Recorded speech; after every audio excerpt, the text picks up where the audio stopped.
Alhamdulillahi Rabbil Alamin. Wa ashhadu an la ilaha illallah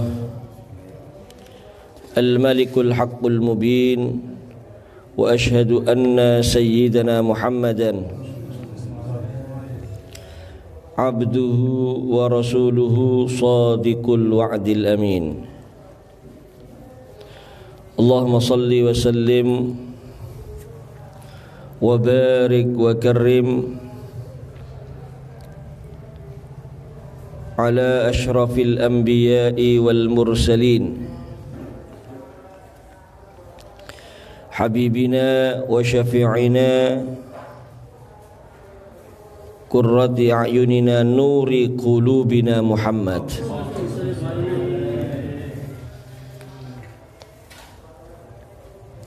wa ala alihi at-tayyibin at-tahirin wa ashabihi al-akramin al-muhtadin wa ala at-tabi'ina wa man tabi'ahum bi ihsan min yaumina hadha ila yaumiddin, amma ba'd. Rabbi shrah li sadri wa yassir li amri wahlul 'uqdatam min lisani yafqahu qawli. Hadirin yang dirahmati Allah Subhanahu wa taala, alhamdulillah. Pertama-tama kita panjatkan rasa syukur kehadirat Allah Subhanahu wa taala. Pagi hari ini kita dikumpulkan di majelis yang insyaallah penuh dengan barakah. Salawat serta salam kita haturkan, kita hadiahkan kepada junjungan kita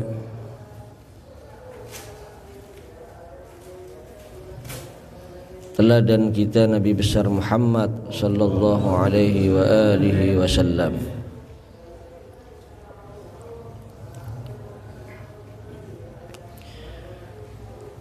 Hadirin yang saya hormati dan saya muliakan,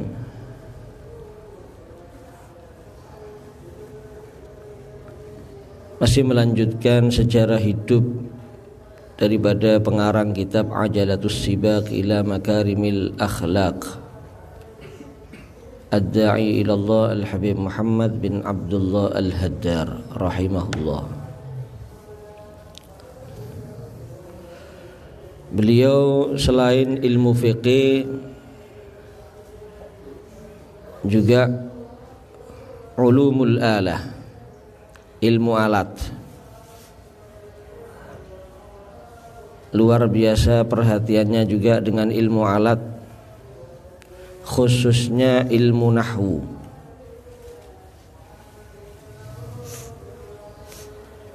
Bahkan beliau sering munaqasyah,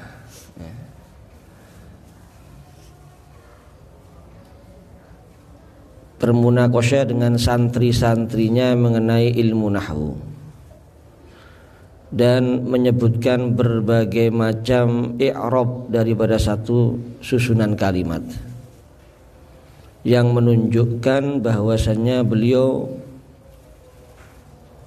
seakan-akan bahrun la sahila lahu,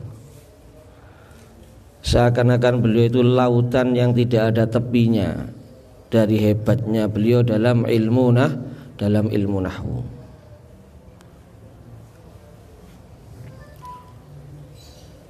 Dari perhatiannya dengan ilmu nahwu, beliau sering menegur santrinya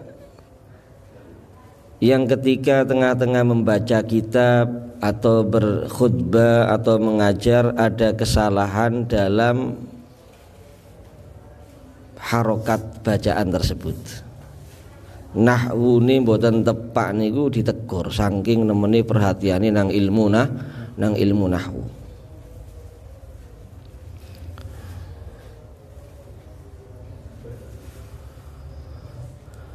Namun tetap kebanyakan waktu beliau itu lebih banyak dihabiskan untuk munaqasyah umuril fiqih. Beliau lebih sering munakosyahnya ini pembahasannya, mungkin perdebatannya ya, walaupun dengan santrinya sendiri atau dengan ustadz-ustadz yang mengajar di pesantren beliau, itu kebanyakan dalam ilmu fikih. Kenapa? Karena beliau mengambil dalil enten setunggal dawuhne Kanjeng Nabi Muhammad SAW, wa yastadillu bil hadits syarif min anna al-bahthu anhu ay an ilmil fiqhi jihadun. Bahas ilmu fikih niku musyawarah, lek bahasane sak mangkin niki bahsul masail, mungkin niku termasuk jihadun, jihad fi sabilillah.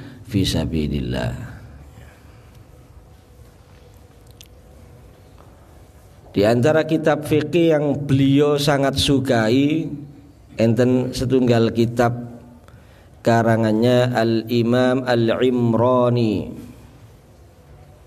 yaitu namanya Al-Bayan. Kitabnya namanya Al-Bayan. Di masa beliau masih hidup belum dicetak kitab ini, maka beliau sangat berharap untuk kitab ini bisa dicetak dan disebar ke umat Islam. Sehingga beliau sering menceritakan bagaimana ulama-ulama Baghdad membawa kitab ini ya, ketika sampai kepada mereka dengan tinta emas. Ya, ditulis seakan-akan dengan tinta emas. Karena apa? Ya, ditulis dengan tinta emas ya, ala sihafidz dzahab. Oh enggak, diletakkan di atas sihafidz dzahab, kayak tempat gitu, wadah talam mungkin dari emas. Ketika kitab ini sampai di Baghdad, kitab apa? Al-Bayan ini. Karena apa? Ikraman lil ilm. Jadi kitabnya itu ditempati wadah talam gitu, seperti talam dari emas, oleh siapa? Ulama-ulama Baghdad. Ketika kitab ini baru nyampe di Baghdad. Kenapa? Karena memuliakan ilmu. Jadi perhatiannya beliau dengan ilmu ini sangat luar biasa. Karena ilmu itu jelas yang menjadikan orang itu mulia dunia, mulia akhirat itu adalah ilmu. Kita lihat para aulia semuanya.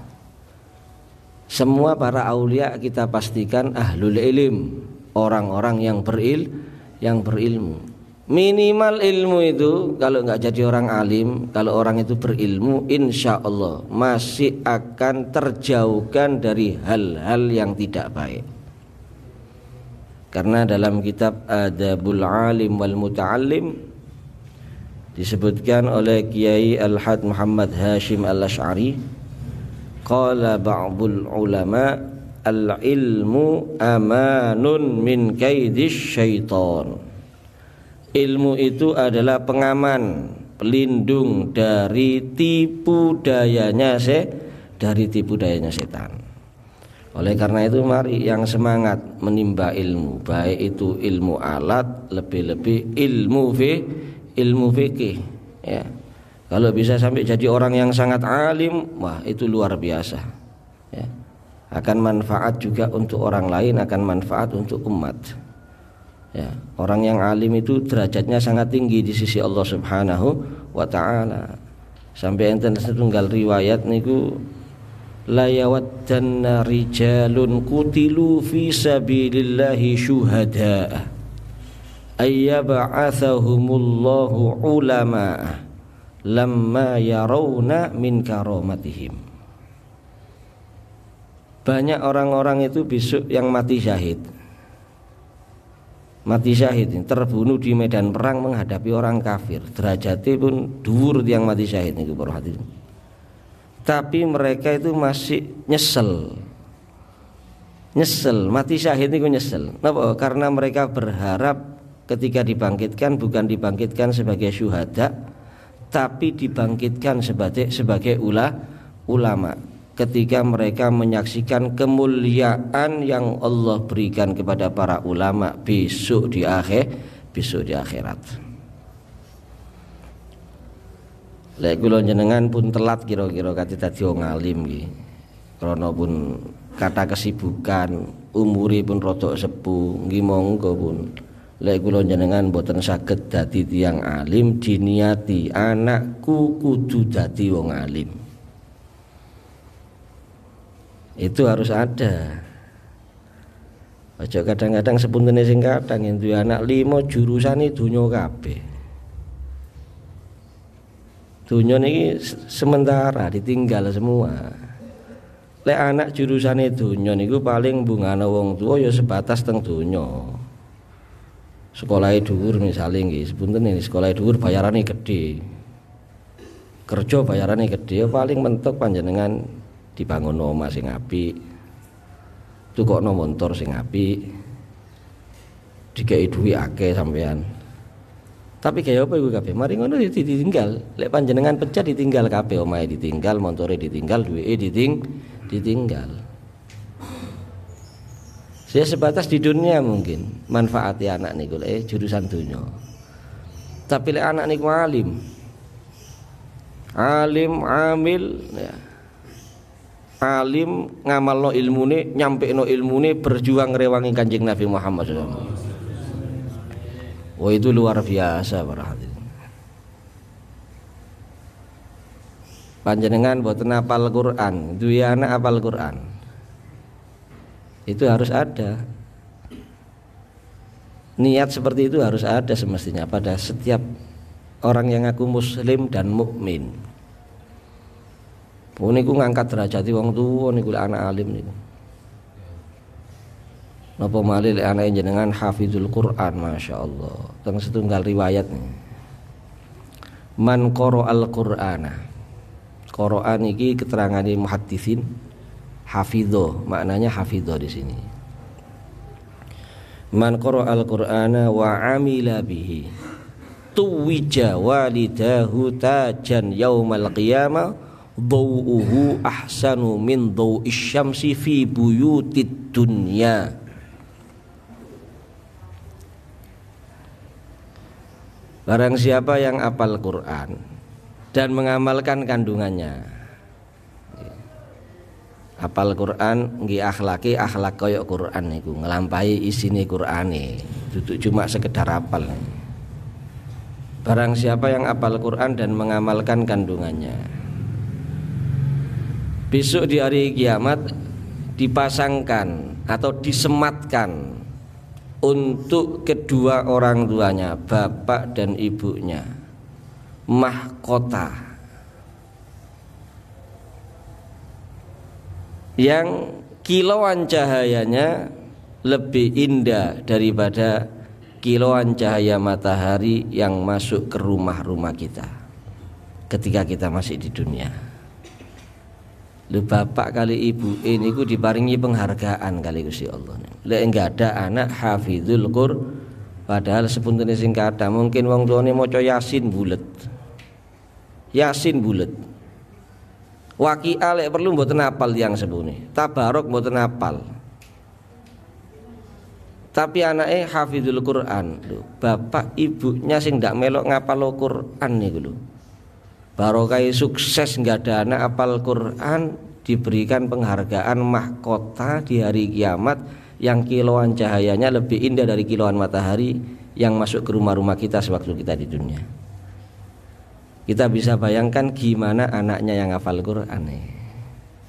Kemuliaan itu yang sepuni kayak ngoten, gimana anaknya yang hafal Quran jelas mendapatkan lebih daripada yang diraih oleh orang tuanya.